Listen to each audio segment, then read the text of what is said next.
Programme ہوا کی بیٹیاں لیے نبیلہ اور سارا آپ کی خدمت میں حاضر، ہمارا بہت سا سلام قبول کیجیے۔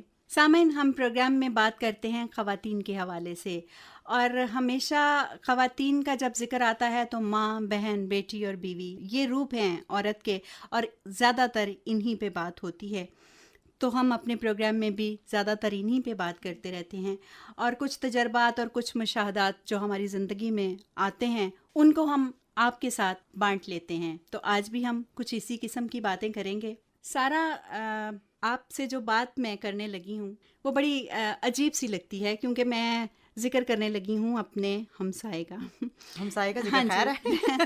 ابھی رات ہی کو ان کے گھر سے بڑے زور زور سے بولنے کی آوازیں آنا شروع ہو گئیں۔ جب شور شرابہ بہت بڑھ گیا تو پھر ظاہر ہے محلے والے آگے ہو کے دیکھتے ہیں کہ کیا ہوا بھائی۔ تو اسی طرح ان کا بھی پوچھا گیا کہ کیا مسئلہ ہے، تو وہ جھگڑا تو ایک فیملی کا آپس میں تھا، دیکھیے، اور بیچ بچاؤ کروانے کے لیے محلے والوں کو آنا پڑا۔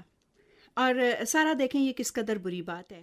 وہ ہوا یہ کہ جھگڑا تھا اخراجات زیادہ اور آمدنی کم۔ کیسی چھوٹی سی بات ہے دیکھیں، اور اتنا بڑا جھگڑا۔ اور ایسے جھگڑے جو ہیں وہ گھروں میں اکثر ہی ہوتے رہتے ہیں۔ کیا کیا جائے، مہنگائی اس قدر ہے، گزارا مشکل ہو گیا، اور جب گزارا نہیں ہوتا تو پھر جھگڑا ہوتا ہے۔ ہاں، کیا کریں جی، کدھر سے آئیں گے۔ لیکن اب اس کمر توڑ مہنگائی نے تو سب کو ہی پریشان کر رکھا ہے، کوئی ایسا گھر نہیں بچا ہوا، کوئی ایسا گھر نہیں بچا، اور غریب بیچارہ تو ایک وقت کھا کے دوسرے وقت کے لیے سوچنے بیٹھ جاتا ہے کہ کیا کرے گا۔ تو اب اس کا حل کیا ہے؟ جھگڑا کرنا ہے۔ جھگڑا حل نہیں ہے، یہ بات تو بجا ہے، جھگڑا نہیں کرنا چاہیے، لیکن اس بات کو بیوی کر رہی ہے تو شوہر کو آرام سے سننا چاہیے، شوہر کر رہا ہے تو بیوی کو آرام سے سننی چاہیے۔ ہاں، اگر دونوں شور کریں گے تو پھر محلے والے آ جائیں گے۔ بالکل بالکل، اور ہمارا کلام کہتا ہے کہ جھگڑا کرنے میں جلدی نہ کر۔ تو اس جھگڑے کا حل بھی نکالنا چاہیے کہ اگر اخراجات زیادہ ہیں ان کو کیسے کنٹرول کیا جائے، یا کیسے ان پہ قابو پایا جائے۔ اس کی سب سے جو کنٹرول کرنے کی سب سے بڑی ایک وجہ بنتی ہے وہ ہے اپنی چادر دیکھ کے پاؤں پھیلائے جائیں۔ بالکل ٹھیک کہا آپ نے کہ جی اپنی چادر دیکھو۔ جب میں نہیں برداشت کر سکتی اخراجات زیادہ تو میں وہی کام کروں جو میرے لیے بہتر ہے۔ تو کسی کو دیکھ کے اپنے آپ کو خراب کرنا غلط بات ہے، اور اخراجات تو آج کل ہر بندہ ہی اس اخراجات کی وجہ سے پریشان ہے۔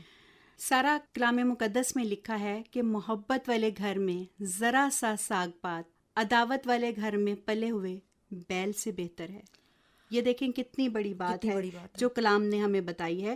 اگر آپ کے گھر کے حالات اس قابل نہیں ہیں کہ آپ ہر روز گوشت پکائیں تو آپ نہ پکائیں بھائی۔ سارا حکمت انسان کو خدا کی طرف سے ملتی ہے، حکمت خدا کی میراث ہے، اور وہ اس میں سے آپ کو دیتا ہے۔ لیکن اس حکمت کو سمجھنا، اس کو استعمال کرنا، اور اسے اپنے زندگی کے اصولوں میں شامل کرنا، اور پھر اس حکمت کو اگلی نسل میں منتقل کرنا والدین کا فرض ہے، اور اس کے لیے وہ خدا کے آگے جواب دہ ہوں گے۔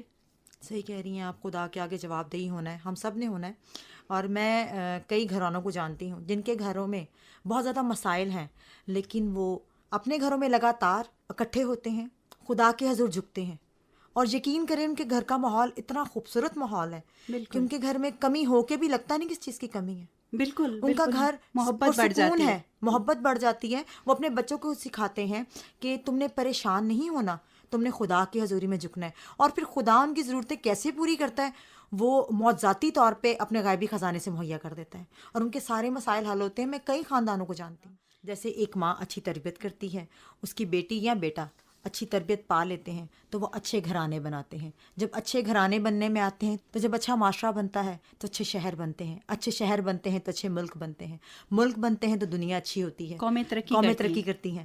تو خدا کا فضل ان لوگوں کے ساتھ ہوتا ہے، اور وہ خداوند میں آگے بڑھتے ہیں، خداوند ان کو برکت دیتا ہے۔ سارا، بڑی خوبصورت باتیں کی آپ نے، اور اس کے ساتھ ہی نبیلہ کو اجازت دیجیے، خدا نے چاہا تو اگلے پروگرام میں آپ کے ساتھ پھر ملاقات ہوگی۔ تب تک خدا حافظ۔